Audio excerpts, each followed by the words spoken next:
పదవి లేదు వాస్తవానికి కూడా. కానీ నేను ఫోన్ చేస్తే మంత్రులు కుర్చీలకే లేచి గర్జున వణికేటోళ్ళు. అటువంటి పరిస్థితి గత పాలనలో కూడా ఉండే. గౌరవ ముఖ్యమంత్రి రేవంత్ రెడ్డి గారు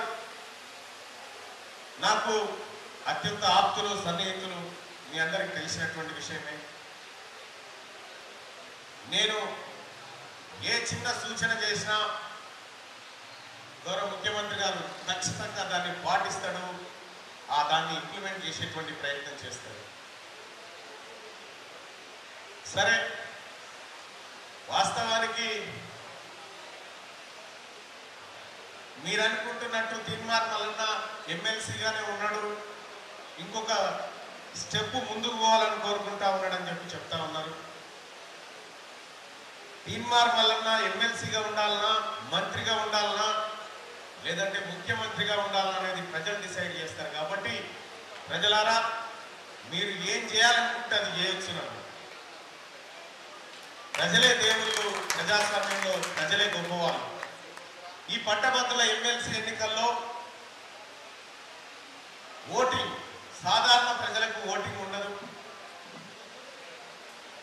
పట్టభద్రులకు మాత్రమే ఓటింగ్ ఉంటుంది. ఈ పట్టభద్రులు అంటే మేధావులు, అంటే బాగా చదువుకున్న వాళ్ళు ఓట్లు వేస్తారు. ఇప్పుడు నా నియోజకవర్గం ఇటు గోపాలపురం నుంచి మొదలు పెడితే అటు భద్రాచలం దాకా, ఇటు ఏటూరు నగరం నుంచి మొదలు పెడితే ఇటు నాగార్జున సాగర్ దాకా నా నియోజకవర్గం. ఇటువంటి గ్రామాలు అనేకం, మండలాలు అనేకం.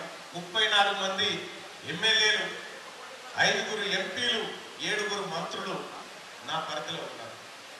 అంటే నేను ప్రాతినిధ్యం వహిస్తున్నటువంటి పరిధిలో ఉన్నారు. వీళ్ళే కాదు, గౌరవ ముఖ్యమంత్రి రేవంత్ రెడ్డి గారి ఆశీస్సులు ఎల్లప్పుడూ నా పైన ఉంటాయి. ఖచ్చితంగా ఈ రాష్ట్ర ప్రజలకు మంచి చేయాలి అనేటువంటి ఒక సంకల్పంతో ఇవాళ తెలంగాణలో కాంగ్రెస్ పార్టీ ప్రభుత్వం ముందుకు పోతా ఉంది.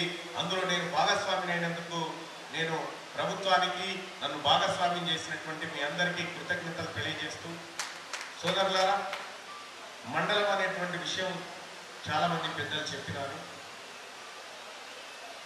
అసలు అది కాకపోతే నా పదవి వేస్ట్.